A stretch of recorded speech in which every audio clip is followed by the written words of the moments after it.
Hej venner, velkommen til dagens top 10, hvor vi kigger på nogle af de ting, du ikke vidste om Tinka og Lasse fra Tinkas juleeventyr. Tinka og Lasse bliver spillet af Josefine Højbjerg og Albert Rosin Harsson.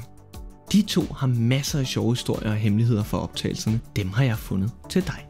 Husk at subscribe, hvis du kan lide videoen, og smid et like, hvis du også glæder dig til jul. Skriv bagefter i kommentarfeltet, hvilken julekalender du følger med i år. 10. plads.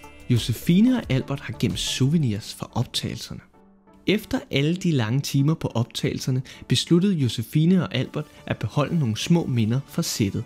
Josefine beholdt sin nissehue, som nu er et lille minde om alle de magiske dage, hvor hun spillede Tinka. Albert tog faktisk et lille stykke af kulissen med hjem. Jeg ved ikke, om det er en træklods eller en sten, men det var noget, der mindede ham om deres tid sammen. 9. plads. Josefine sagde næsten nej til rollen som Tinka. Vidste I, at Josefine næsten sagde nej til rollen som Tinka? Da hun blev tilbudt rollen, blev hun i tvivl, fordi hun var nervøs for at være væk fra skolen så længe. Det er jo en ret stor beslutning at være væk fra sin hverdag og skolekammerater, når man kun er teenager.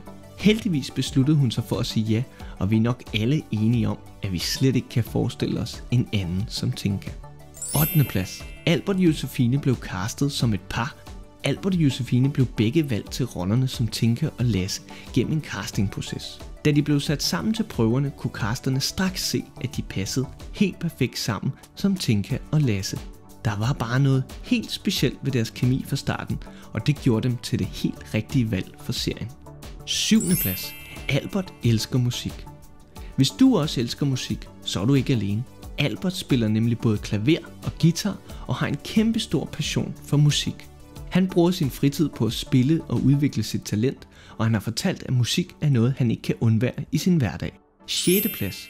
Josefine gik glip af sin første skoledag. Mens hendes klassekammerater mødte op til første skoledag, måtte Josefine blive på optagelserne af Tinkas juleeventyr. Hun har fortalt, at det føles lidt mærkeligt at bytte skolestart ud med julekalenderoptagelser, men at hun var virkelig glad for at være en del af noget så specielt. Tænk at begynde skoleåret med at spille hovedrollen i en kæmpestor julekalender. Det er da rimelig sejt, er det ikke? 5. plads. Det kolde og varme nissekostyme. Tinkas kostyme er lavet af uld og pels, så det bliver virkelig varmt at have på under de store lamper i studiet. Josefine har fortalt, at det nogle gange var helt uudholdeligt varmt, og de måtte tage pauser for at køle af. Men når de optog udenfor i kulden, havde de en hemmelighed. Noget specielt varmeundertøj, der kunne tændes og justeres til forskellige temperaturer. Det er altså ret smart, når man skal lave juleoptagelser i frostvejr. Men egentlig kunne jeg da også godt bruge det på alle mulige kolde dage. 4. plads. Tinkas hue er varm. Meget varm. Josefine har fortalt, at hendes nissehue er super varm, og med alt det pels og uld på kostymet blev hun næsten for varm, især når de filmede om sommeren med varme lamper. Men hør her, huen blev faktisk et af hendes mest elskede souvenirs, og hun tog den med hjem, da optagelserne var færdige. Måske går hun med den lige nu. 3. plads. Det var Josefines første hovedrolle. Selvom Josefine havde haft mindre roller før, så var Tinkas juleeventyr hendes første store hovedrolle. Det var en kæmpe chance for hende, og hun tog udfordringen op med masser af mod. At være hovedperson i en julekalender på en stor tv-kanal er noget af et gennembrud, og det var med til at gøre hende kendt i hele Danmark. 2. plads.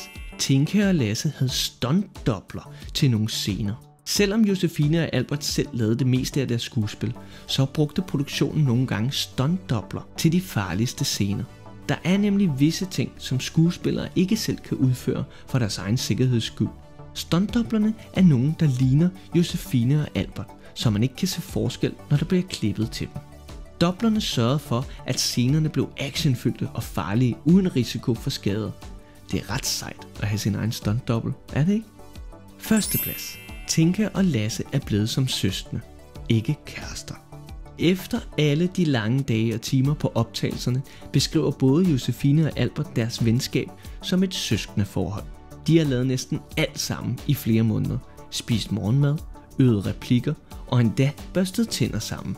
Når man bruger så meget tid med en anden person, bliver man jo næsten familie. De kalder hinanden bror og søster, og den tætte forbindelse gør nok, at kemien i serien føles endnu mere ægte.